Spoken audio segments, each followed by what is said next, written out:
father had 90 years, but it seemed 93 years, but it seemed short. In his seemingly long life of 93 years, it was short because it just seems like if we only had more time. Old Testament gives us a view of some people who live to be 5, 6, 7, 8, 900 years old.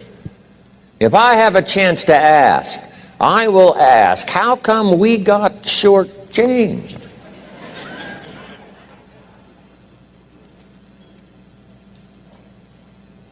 Wouldn't that be a good question if you had a chance to ask? Imagine 7, 8, 900 years to watch generation after generation after generation after generation stay healthy and well. I mean, you gotta be healthy to make it to 900. You gotta take your vitamins.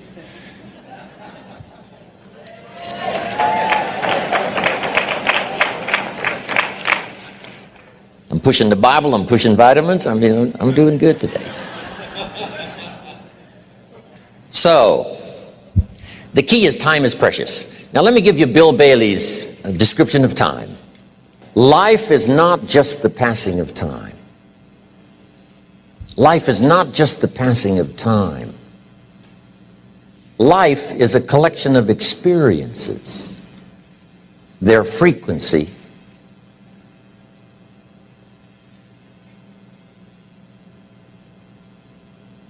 and their intensity. Life is not just watching the clock tick away. Life is a collection of experiences, their intensity, their frequency. When my friend Mark died at age 44, someone says, that's young to die. But what if he lived 4 lifetimes in one? It might not be too young. So here's whatever the span of your life turns out to be, here's what you want to fill it up with: experiences and the intensity of those experiences.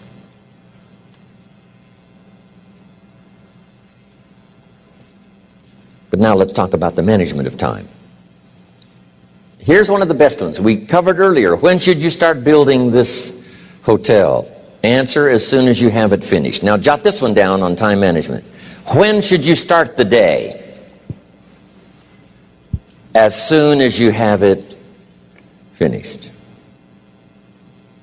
Plan the day the best you can, leaving plenty of room for improvising and surprises and all the stuff that happens during the course of the day. But if you've planned a good, productive day, now you start that day, you can't believe how much more valuable your time will be. Don't start the day until you have it finished. Now here's the next one. Don't start the week until you've had it finished. Now to lay out a week is a pretty good challenge. Next, don't start the month until you have it finished. The places to go and the people to see and the productivity and the sales and the customers and the development and all the rest of what you want to accomplish during the course of 30 days. Don't start the month till it's finished. And then here's the big one. This is really challenging. Don't start the year until you have it finished. To the best of your ability. It can't be finished like minute by minute.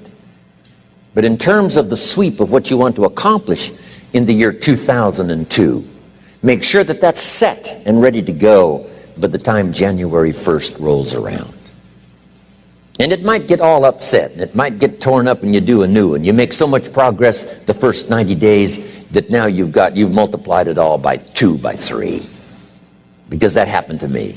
I thought, wow, this is going to be a great year. By the time I'd finished the 3rd month, I'm rolling, I'm soaring. So many things are happening, I revised my whole year's plan. Okay.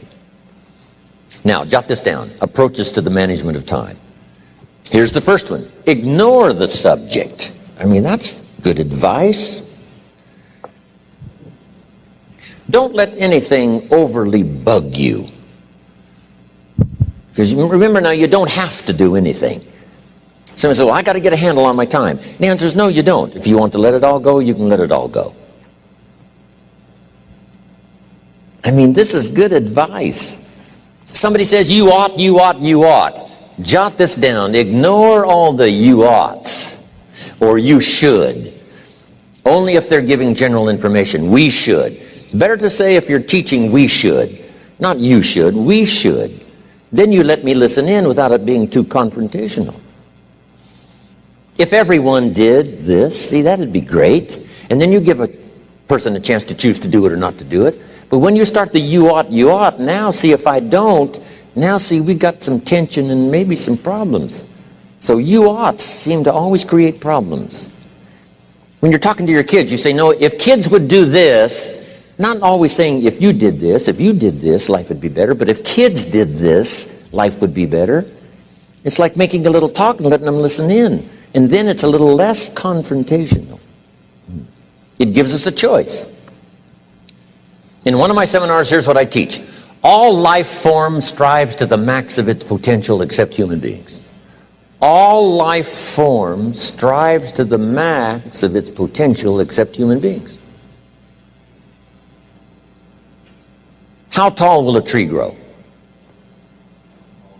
As tall as it possibly can. You never heard of a tree growing half as high as it could. No, trees don't grow half. A tree drives its roots as deep as it can, reaches as high as it can, produces every leaf it can, every fruit it possibly can. To the max. Every life form strives to the max, except human beings. Now, why not human beings? Jot this down. You've been given the dignity of choice. You're not a robot. You don't have to repeat this year the same as last year. You can tear up last year's plan, develop a new plan.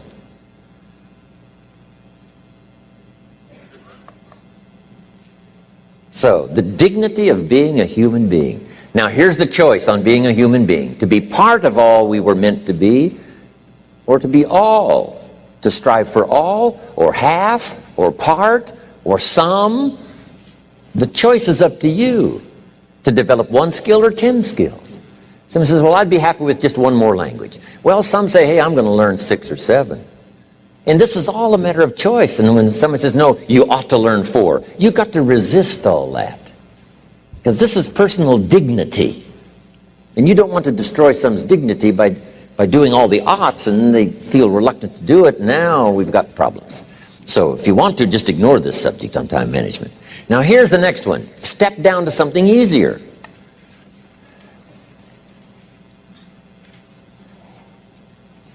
The guy's in sales and he says, oh, I want to own the company. Finally owns the company. Now he's got no time to play golf. He said, when I was in sales, I was making big money playing golf 3 days a week. Heck with this owning something. Heck with managing. My life was never my own after I started to manage. I'm going back to sales. See, this is the key. If you're getting too pressed, you might consider stepping down to something with a little easier time pressure. Little girl says to her mother, Daddy comes home, brings his briefcase and pats me on the head and says hello, disappears and works on his papers. How come my daddy doesn't play with me? And her mother said, look, your daddy loves you very much, but he's so busy at work, he can't get it all done, he has to bring it home. He loves you, but that's why he can't play with you. And the little girl said, why don't they just put him in a slower group? So, jot this down now. If you don't have time for your kids, you might consider joining a slower group. Remember when I said some things I went for cost me too much? So reconsider. Next key to time management. And that's work longer and harder. But see, there's a limit to that. I almost lost my health the first year. I went so crazy about personal development and achievement. I just went bonkers. You know, I told you I was skinny. By the end of that first year, I was a walking shadow. And then it suddenly occurred to me, what if I got rich and too ill to spend it? I mean, that was a shocker. So I started, developing a little more reasonable.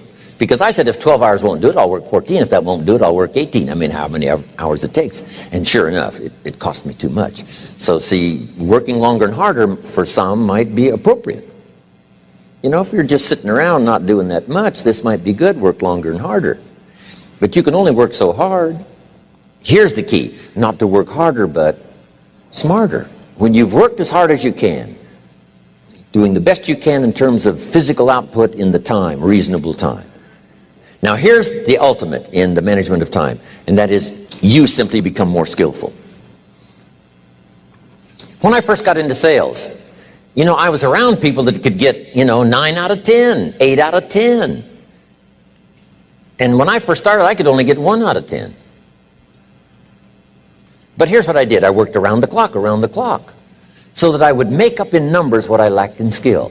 That's good in sales. You got to jot that down. When you're new, you make up in numbers what you lack in skill. Now, when you become more skillful, the numbers can go down because now your persuasive ability and all of that is now so high that you don't need to put as many numbers out.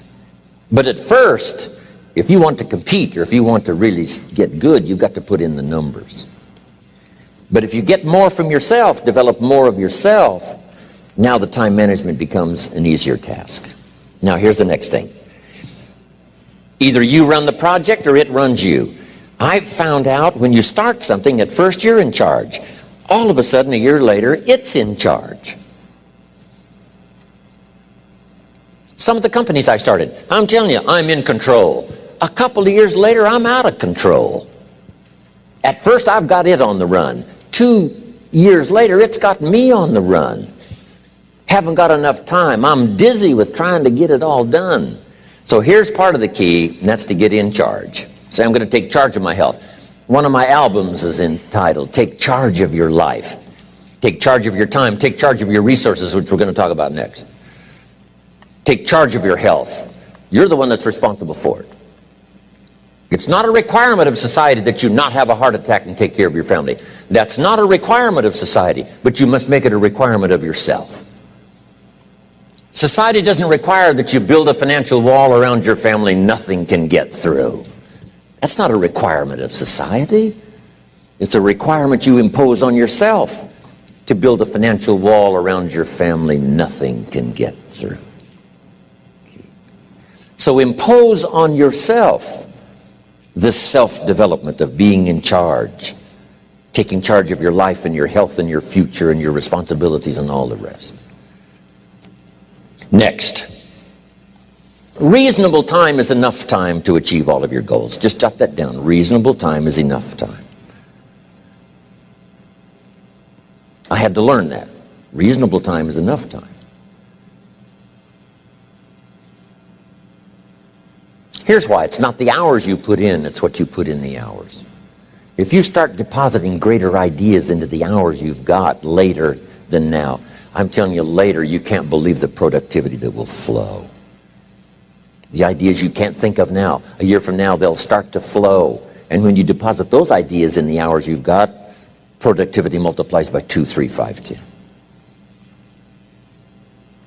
Next, time management essential. We've already covered the first one, a written set of goals. And then do priorities on your goals. What's important this week? What's important this month? Here's the next one. Often review. Just go over your goals to make sure that your list is working for you. It's got you inspired. It's got you turned on.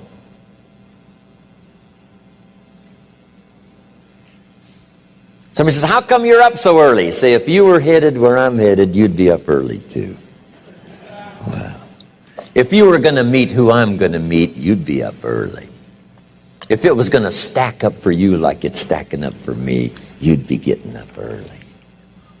Wow. Here's some more time management essentials. Learn to study what we call majors and minors. You pick up the phone. Here's what you must say when you pick up the phone. Is this a major conversation or a minor conversation? If it's minor, a few pleasantries and you're done. If it's major, maybe you've got to make a few notes. So here's the next one. Important conversations, make an agenda before you make the call. Just jot down a little agenda. It's so easy now to just talk out of your head. Did you ever hear a conversation end like this? Let's see, there was something else. See, you don't look that swift. I can't think of it right now. I'll call you back. See, you look a little incompetent. Let's see, there was something. It escapes me right now. Really? So have you got this now? Make an agenda before you make a call if it's an important call. Now later that saves you all kinds of stuff. You call John in, the salesman, say, John, remember those 4 things we went over? He said, no, we didn't talk about that. And then you pull out your daytime or whatever, and there's the list you made when you made the call. He said, oh yes, seems like I do remember. And you've got him with your list. If it's just, salespeople especially can talk you out of what's in your head. It's true. No, we didn't talk about that. And if you don't have a little proof, I'm telling you, it's gone. So make an agenda before you make a call. So what's major, what's minor? Now here's the key on this. Don't major in minor things. If you take up major time to do minor things, I'm telling you, you'll be behind the curve constantly. Here's what we learn in sales training. What's major time and what's minor time? Here's minor time, thinking about prospects. Here's minor time, making lists of prospects. Here's minor time, keeping books on prospects. Here's minor time, going to see the prospect. Here's minor time, evaluating the prospect after you've been there.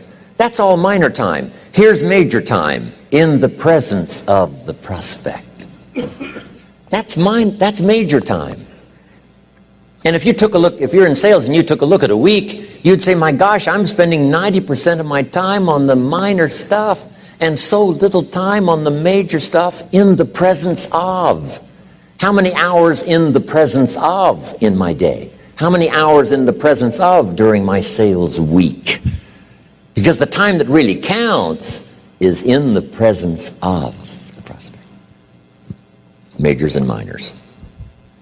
Here's another key time management essential. Don't mistake movement for achievement. It's easy to get faked out by being busy. Guy comes home at night all exhausted, falls in the chair and says, oh, I've been going. Here's the big question. Doing what? It's not the going. Some people are going, and they're doing figure eights. I mean, their progress is small. So don't mistake movement for achievement. Here's another one in sales we learned. Don't mistake courtesy for consent. If somebody's pleasant and they nod, you say, oh, they're going to buy. No, they're courteous. You can't mistake courtesy for consent.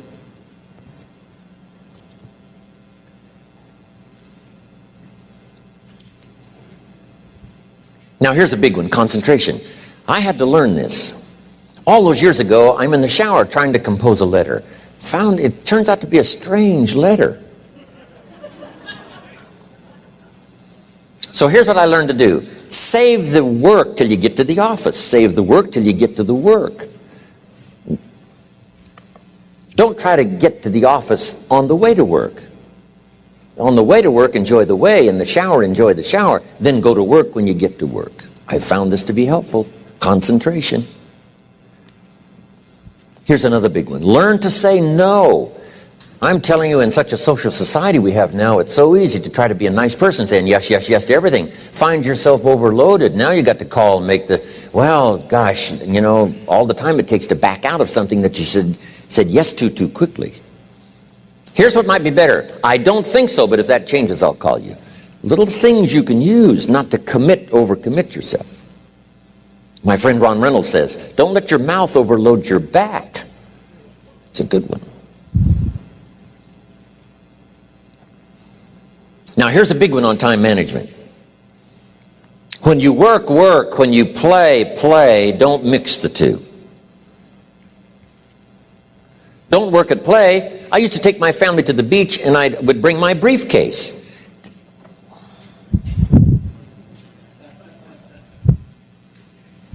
I learned not to do that. Or at the beach, I'm saying I should be at the office. I should be at the office. Now my family's upset because I'm at the beach and I'm thinking office. Now when I'm at the office, I'm thinking what? I got to get my family to the beach. So things are not going too well at the office because I'm thinking beach, and things are not going too well at the beach because I'm thinking office. Here's what I learned to do. At the beach, be at the beach. At the office, be at the office. When you work, work. When you play, play. Don't mix the two. Don't work at play. Now here's one of the most important ones. Don't play at work. Work is too serious. You don't want the reputation of being the office joker. It's not a good one. Yes, there's time for some pleasant stories. Yes, there's time for a little humor. Yes, best if it's a happy office, of course. But I'm telling you, you got to be serious about work, because you're parting with a piece of your life for the work you do. Your work costs you a piece of your life. Here's what it's called: serious business. Not grim, not unhappy, but serious. Key. Don't play at work. The old expression, I don't think we use it anymore, horse around at the office. Play around, play jokes, play tricks. No place, not at the workplace. At the beach, yes. At the bar, yes. Somewhere else, not work. You got to treat work with all due conservative passion, because it's leading you to your future. Here's another key phrase: all work is good. You may not like your job, but if it's the stepping stones to get you to where you want to go, you got to appreciate your job. You don't have to have a passion for your job. Here's the ultimate passion: a passion for incredible success in every department of my life. That's the passion.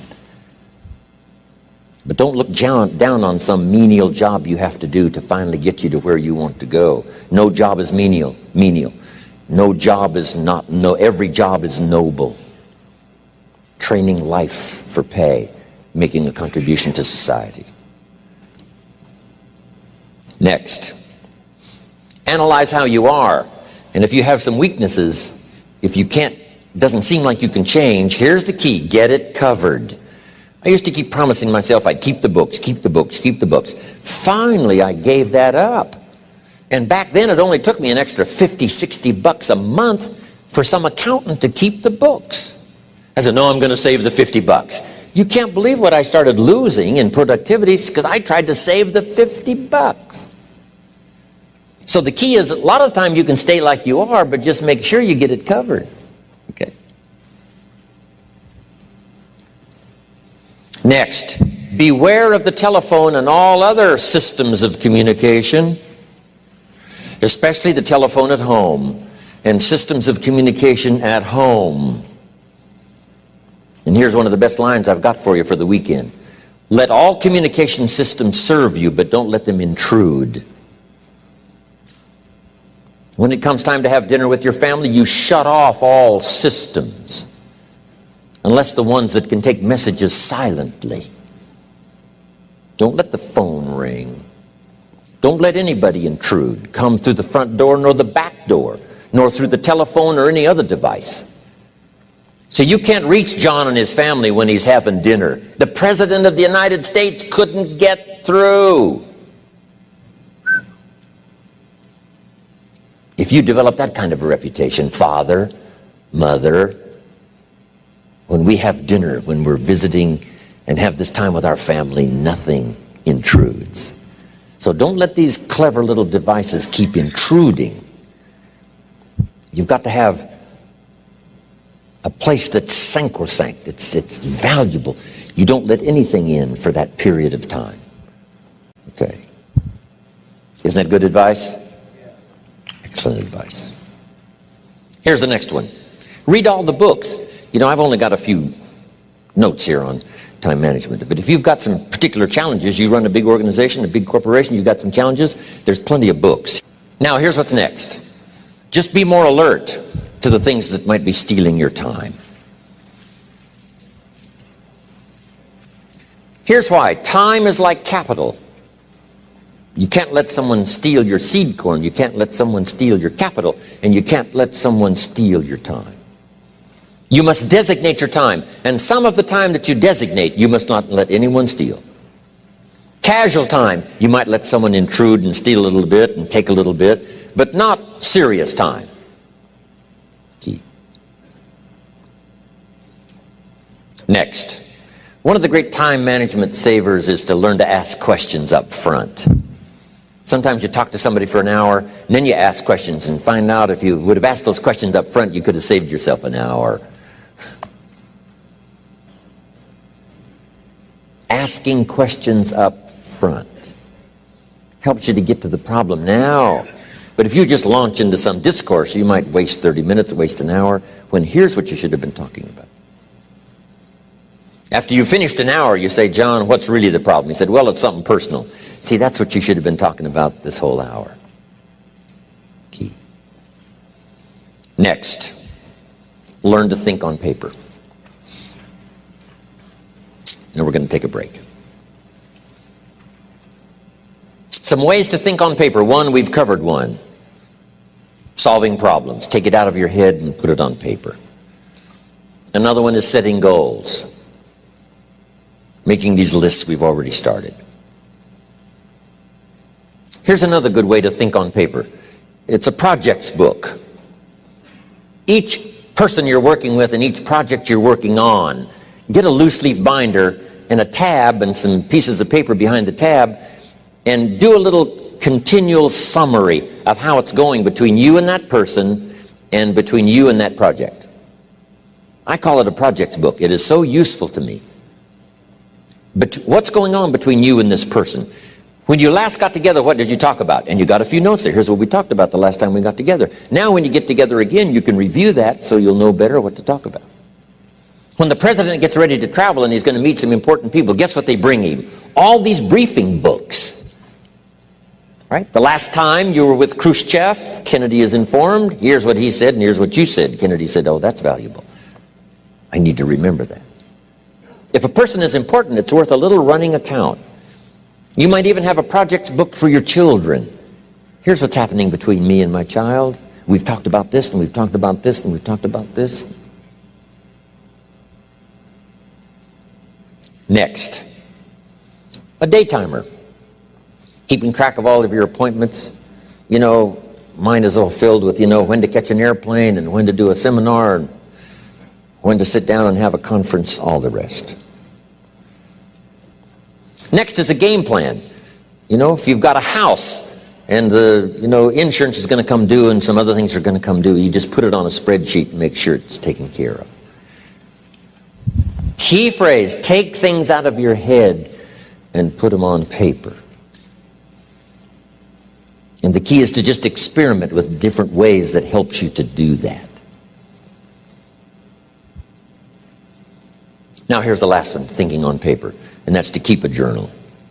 One of the things I'm known for around the world, have been now for 39, 40 years, is keeping a journal. Now my journal is not it's not necessarily it's not like a diary. It might be part diary. I'm flying over Ireland and I write down a few little things that impress me. Today I met this person. Wow, what an extraordinary event. Today I conducted this seminar in Rome. 1,000 people stood up and sang for me. I've got a little bit of a diary in there. But here's what primarily your journal is for. Collecting good ideas. A journal is to collect good ideas on your health, good ideas for your business, good ideas for your future, good ideas for time management. Because I used to take notes on pieces of paper and torn off corners and backs of old envelopes and restaurant placemats. And I threw all this stuff in a drawer. It did not serve me well. I finally learned to get a bound copy, right? And just keep a journal, right? If I was here, I had my journal, I'd be taking notes, right? These 2 days in my journal. Now, if you're caught without your journal, you just take the notes when you get back home. You put those notes in your journal, throw the paper away. Because we don't usually go through paper to review. But see, my journals now make up a significant part of my own library. My journal's all reserved privately for my children and my grandchildren. Can you imagine what I've collected over the years? It's unbelievable. There are 3 treasures to leave behind. I think you've already got those notes, right? Here they are. Number 1, your pictures. Don't leave the event unrecorded. It takes only a fraction of a second to say, here's who I was with. When I travel the world, right? We take all these pictures, and here's one of the gifts. People send me the pictures they took of me and them. It's part of the treasures I have on the farm. Incredible. A picture's worth 1,000 words to describe the scene, the emotion, what happened. Say, wow, this was an extraordinary day for me when I met these people. Here's what they told me happened to them when they went to my seminar 10 years ago. Wow, the drama comes back if you've taken the pictures. It's one of the treasures to leave behind when you go. Remember the old photographs that we have now of, 100 years ago, 70, 80 years ago, just a few photographs? What would it be like if you had thousands of photographs of the past, of your history, your mother, your father, right? Grandparents? So change all of that now for your children. Leave all your photographs as a record. Here's what's next to leave behind, and that's your library. The books that changed your life, the books that changed your health, the books that rescued you from oblivion, the books that you passed on to other people, they were so exciting for you, the books that made you financially independent, the books that developed your leadership, the books that gave you wisdom to ponder when things were tough, the books that got you through the winter, the books that helped you to plant in the spring and harvest in the fall. What a treasure to leave behind. If you do that, here's what's for sure. Your books will be more valuable than your furniture. Wow. Now the third treasure to leave behind is your journals. The notes you took that helped you to live life as you lived it. Long after you're gone, a treasure that children, grandchildren, great-grandchildren will find so fascinating.